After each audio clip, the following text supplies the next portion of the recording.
బాబు వస్తున్నాడనే సంకేతంతో అమరావతి ఊపిరి పీల్చుకోబోతోందా? అమరావతిలో భూమి రేట్లు మళ్ళీ పెరగబోతున్నాయా అంటే అవుననే సమాధానం ఇస్తున్నారు కొంతమంది రాజకీయ విశ్లేషకులు. ఇక ఇదే అంశానికి సంబంధించి మనతో మాట్లాడేందుకు ప్రముఖ రాజకీయ విశ్లేషకులు జగదేవ్ గారు మనతో ఉన్నారు. ఆయనతో మాట్లాడదాం. జగదేవ్ గారు హాయ్ అండి. హలో అండి. జగదేవ్ గారు, బాబు వస్తున్నాడు అనే సంకేతంతో అమరావతి మళ్ళీ ఊపిరి పీల్చుకోబోతోందా?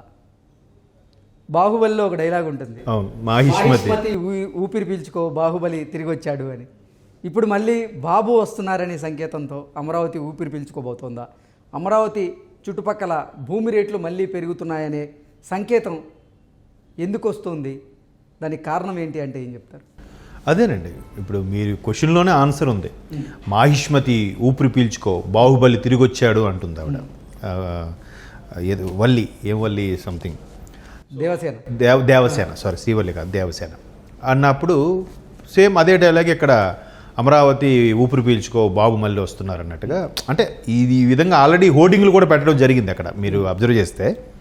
అయితే ఇక్కడ ఏంటంటే, నేను ఎప్పుడైతే 2014 చంద్రబాబు గారు గవర్నమెంట్ వచ్చిన తర్వాత అప్పుడు చాలామంది చాలా రకాలుగా అన్నారు, లేదు జగన్మోహన్ రెడ్డి అవుతారు, తండ్రి ఇదైపోయాడు, తర్వాత చాలా ఇబ్బందులు పడ్డాడు, జైలుకి వచ్చాడు, చాలా రకాలుగా మాట్లాడారు. కొంతమంది విశ్లేషకులు మాత్రం లేదబ్బా జగన్మోహన్ రెడ్డి వచ్చేస్తాడు, గవర్నమెంట్ ఫామ్ చేస్తాడు అన్నారు. కానీ ఆంధ్ర మైండ్ సెట్ ఎప్పుడు కూడా ఎలా ఉంటుందంటే, మ్యాక్సిమం ఓపెన్ అవ్వరండి. 60 to 80 వరకు కూడా ఓపెన్ అవ్వరు. సమయం సందర్భం వచ్చినప్పుడు వాళ్ళ టాలెంట్ ఓటు ద్వారా చూపిస్తారు అంతే. సో అలాగే జగన్మోహన్ రెడ్డి వచ్చేస్తారు, సర్వేలు కూడా చాలా వరకు వస్తాయి, మంచి పోటీ వస్తుంది అనుకున్నారు. బట్ సైలెంట్గా బాబు గారికి వేశారు. ఎందుకు? 2014లో స్టేట్ డివైడ్ అయిన తర్వాత 29వ రాష్ట్రం తెలంగాణ కాదు నా దృష్టిలో. నాలాగా చాలామంది ఆంధ్రుల దృష్టిలో కూడా 29వ రాష్ట్రం తెలంగాణ కాదు, 29వ రాష్ట్రం ఆంధ్రప్రదేశ్. ఎందుకు? ఒక క్యాపిటల్ లేదు, ఒక తీరు లేదు, ఒక తెన్ను లేదు, ఏమీ లేదు. దాన్ని అలాగ వదిలేశారు. సో ఇలాంటి సందర్భంలో చంద్రబాబు లాంటి వ్యక్తి వస్తేనే మనకి డెవలపింగ్ కానీ అన్ని కానీ సమకూరితే బాగుంటుంది అని చెప్పి అప్పుడు ఆయన ఎన్నుకోవడం, ఏకగ్రీవం రావడం జరిగింది. ఇంకొక 2019లో కూడా చంద్రబాబు గారు వచ్చుంటే ఇప్పటికంతా సెట్ అయిపోయింది. అది అమరావతి కానీ ఆ capital urban reason, highest urban reason ఏదైతే ఉందో అది ల్యాండ్ పుల్లింగ్ కూడా ఇంకెవరూ చేయలేకపోయారంట. దానికి బెస్ట్ ఎగ్జాంపుల్ నేను చెప్పడం కాదు, ఒకప్పుడు మాజీ మంత్రి కేటీఆర్ గారు కూడా ఒక సమావేశంలో అదే చెప్పారు. తెలంగాణలో highest land pulling urban area ఉందంటే వరలో నాకు తెలిసి అమరావతి, సెకండ్ ప్లేస్ హైదరాబాద్ ఉంది కదా.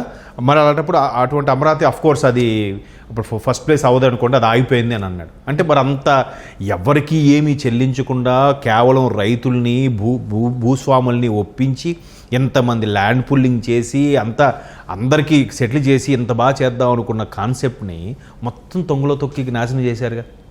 అక్కడ ఉండే అమరావతి రైతులు కానీ, స్థానికులు కానీ, భూస్వాములు కానీ, కర్షకులు కానీ, కార్మికులు కానీ అందరూ కూడా సరే ఇక్కడ క్యాపిటల్ అవుతుంది, సరే కొంతమంది ట్రాక్టర్లు కొనుక్కున్నారు, బుల్డోజర్లు కొనుక్కున్నారు, ప్రొక్లైన్లు కొనుక్కున్నారు, కొంతమంది సొంత ఇల్లు అమ్మి కూడా ట్రాక్టర్లు కొనుక్కునే సందర్భాలు నేను చూశాను. అది డెవలప్ అవుతుందని 2014 టైంలో, నేను 14 కాదు 16, 17 టైంలో మీరు ఒక్కసారి విజయవాడ నుంచి గుంటూరు వైపు, మంగళగిరి వైపు కానీ మనం బండి మీద నేను 2-3 సార్లు వెళ్ళాను.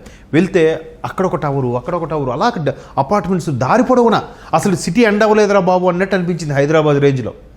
అవన్నీ కూడా 2019 తర్వాత ఎక్కడికక్కడ స్తంభించిపోయాయి.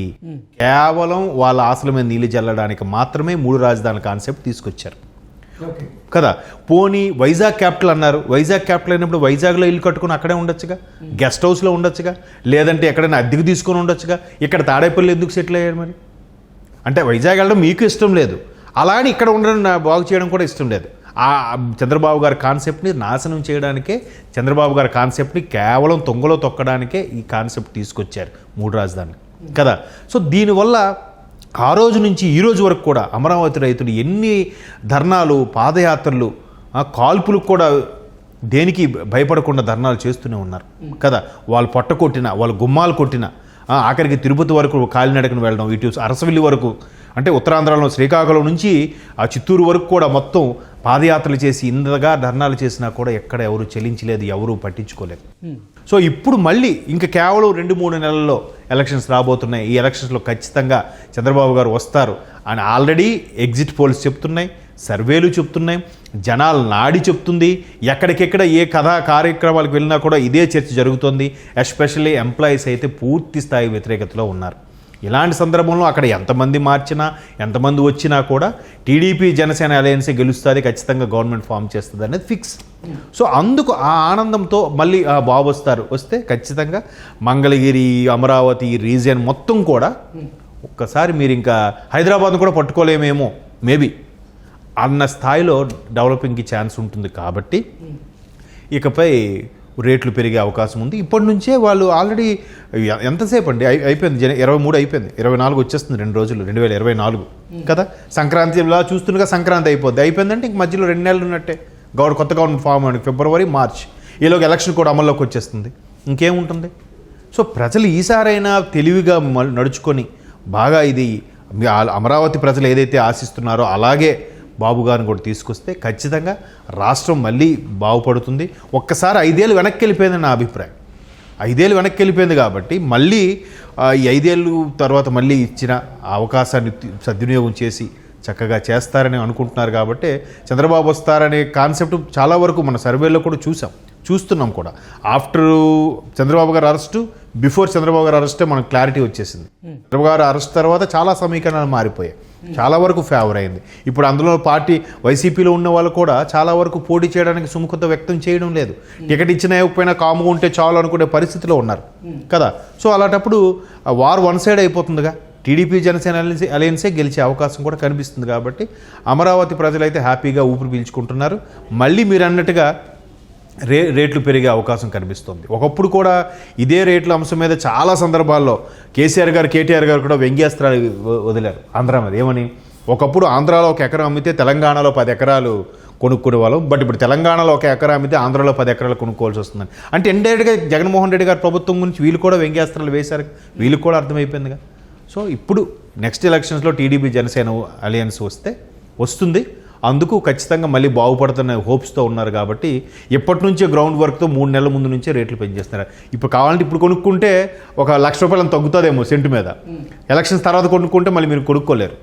సో అది అక్కడ అమరావతి. గతంలో ఎంతోమంది అప్పులు చేసి మరి అమరావతి ప్రాంతంలో ల్యాండ్లు కొన్న వాళ్ళు ఉన్నారు. తర్వాత జగన్మోహన్ రెడ్డి గారి ప్రభుత్వం వచ్చిన తర్వాత కొన్ని రోజులు బాగానే ఉన్నప్పటికీ 3 రాజధానుల అంశం ఎప్పుడైతే జగన్మోహన్ రెడ్డి తెర మీదకి తీసుకొచ్చారో ఆ తర్వాత వాళ్ళ కుటుంబాలు స్తంభించిపోయాయి.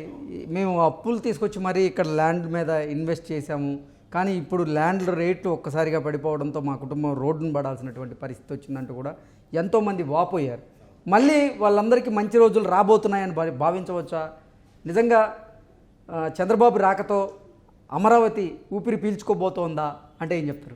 ఖచ్చితంగా అండి. అంటే ఇప్పటికే మనం ఆ సమీకరణలు అవి చూస్తున్నాం, ఆ మార్పు కూడా చూస్తున్నాం. చాలా వరకు వైసీపీలో ఉండే వ్యక్తులు కూడా రాజీనామా చేస్తున్నారు, సభ్యత్వానికి రాజీనామా చేస్తున్నారు. కాబట్టి ఖచ్చితంగా టీడీపీ జనసేన అలయన్స్ వస్తుందనే నమ్మకం ప్రజల్లో బలంగా ఉంది, ప్రబలంగా కూడా ఉంది.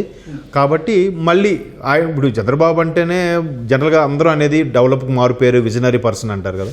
సో ఆబ్వియస్లీ ఆ కాన్ఫిడెన్స్తో మళ్ళీ ఇప్పటి నుంచే రేట్లు మీరు చూడండి. ఇకపై ల్యాండ్ పూలింగ్కి సంబంధించి రియల్ ఎస్టేట్లు మళ్ళీ భూమి స్టార్ట్ చేస్తారు ఎప్పటి నుంచే.